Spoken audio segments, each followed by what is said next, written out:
Climate change agreement. Leaders from both politics, business and civil society are converging virtually to present plans and ambitions that will reduce carbon emissions by mid-century. The Climate Ambition Summit is co-hosted by the United Nations and the United Kingdom, which will host the next climate conference, COP26, next year. 5 years since the adoption of the historic agreement on climate change, the most ambitious text to come out of a COP meeting in France 2015. But the road to the Paris Agreement wasn't easy.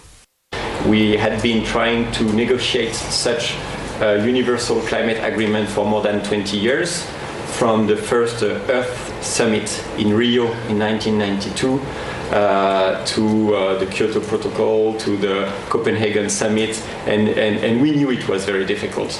Oftentimes we would use an analogy to describe how difficult it was to reach that agreement.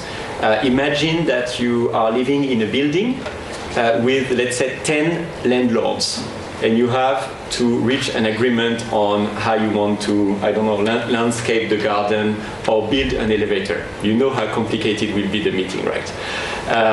So now imagine with 195 countries, you have to reach a consensus. So everybody needs to agree on the same text. Last year's COP25 in Madrid fell short as leaders failed to agree on the critical Article 6, the instrument which will outline the funding mechanisms for the fight against climate change. This year's meeting was supposed to finalize the vital text on mitigation, adaptation and financing. However, the COVID-19 pandemic forced a delay, pushing Glasgow's COP26 to next year. Because we know that even if we stopped temperatures and emissions rising today, the world will still need to cope with significant climate disruption, and adapting to climate impacts is crucial. We also need to ensure that donor countries increase their support for developing countries and increase the resources available to deliver that ambition. So we're going to be, as co-hosts of COP26, committed to an inclusive process, one which accelerates progress on all three tracks and aims to secure an outcome that respects the interests of all parties, including the poorest and most climate vulnerable. And while it seems like most countries are in line to submit ambitious nationally determined contributions on carbon emission reductions, environmental researchers and activists say commitments also need to be made by the private sector and civil society. This is a transformation that affects every facet of society. We need business and government and civil society to come together. We need significant initiative and policy transformation now so that we can continue the momentum and to stay within that 1.5-degree target. Africa, which is the least polluter of carbon, is actually one of the most climate vulnerable regions. There's an expectation that the ambitious plans being submitted on Saturday will be just in this regard. The countries like ours and communities will continue to face and stand to be most disproportionately affected by the impacts of climate change, an issue of climate justice that we really have to keep in the fore. We have to continue remembering that. And we've already seen devastating impacts affecting many countries today. Severe droughts in the Sahel, significant historical flooding in Eastern Africa, swarms of locusts that we've never seen before in the Horn of Africa. And then, of course, the displacement that is expected by 2050. We expect, according to the World Bank, to see a whole 86 million people move across the borders in our region. The virtual summit will feature 80 countries, including China, Rwanda, Nigeria, Chile, and the European Union. The program also includes speakers from Apple, the World Bank, the Green Youth Africa Organization, as well as the United Nations Development Program. Namapolani, SABC News. All right, in the last 2 years, the voices of young people in the fight against climate change have been amplified, from Uganda's Vanessa and Nakate to Sweden's Greta Thunberg. The youth have created their own movements and demanding to be included at the negotiating table. The younger generations are the most at risk of climate change. If the world does not move towards reducing carbon emissions, the children and future generations will inherit an inhabitable planet. Joining us now via Zoom is co-chair of Resilient 40, a group of 40 young African environmental activists. Khodani Mulaudzi, a warm welcome to you. Thank you so very much for availing yourself to SABC News this afternoon. Thank you, Flo.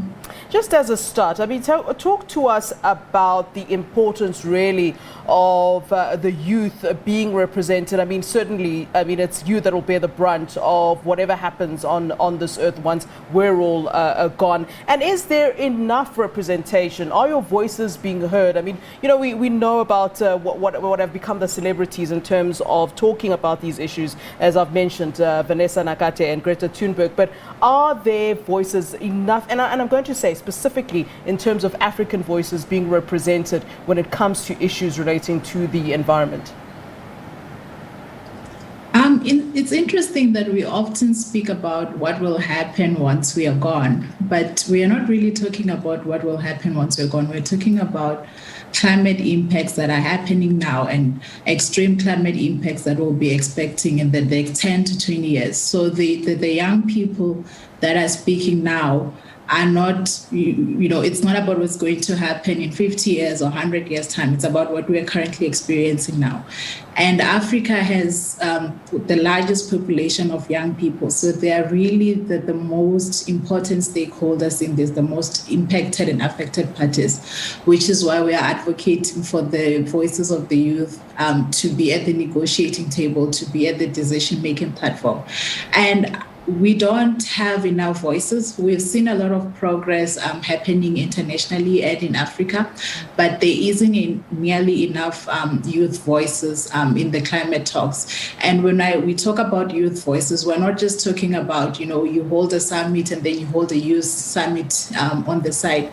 We're talking about really taking the voices of the youth and their opinions and their ideas and their innovation into account when we design and make policies and when countries make commitments. So as young people, we don't want to be sitting at the kids' table. We want to be in this negotiation because this is very much about our present and our future. And what are some of the things that you'd like to kind of give as your sort of input? It's one thing to be part of the negotiating table, but I think what's important is also to know what kind of contribution would you then like to make to some of these policies that the older people are kind of making at this time. And then on the back of that question, just I know it's quite loaded, but let's talk about what is happening now. We're not just talking about what's happening in the future, we're talking about what's happening right now. And maybe you can paint that picture for us. I heard a speaker in that clip that we were playing earlier on talking about how countries are disproportionately affected and that the impact is actually quite unequal, and that some regions are more affected than others. So maybe you can really sort of paint a sort of holistic picture for us when it comes to that, but also what your contribution then would be to these negotiations and to these talks.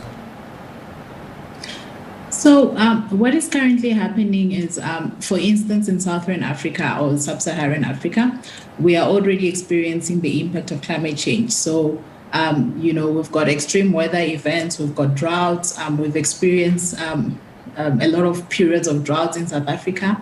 Last year, we experienced Cyclone Idai in our neighboring countries. So those things are constantly happening and we're seeing them. So that hence why the push for greater ambition and commitments from countries.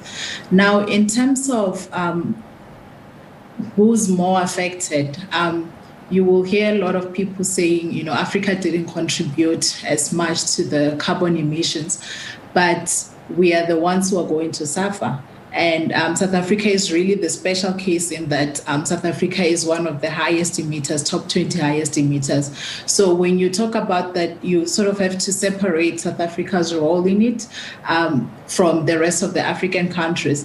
But either way, whether you contributed 10 or 20%, at the end of the day, the real thing is that Africa is feeling the impact, and we're going to be seeing, when we talk about the temperature increase of about 4 degrees with the current commitments, in Africa we're expecting much higher than that in most places. So we are really going to experience the brunt of it. And just to my other question as well, what is the contribution that the youth would really like to make to policies, and perhaps on the back of that, what we are supposed to be doing now to kind of, if we can, reverse the effects of what is happening?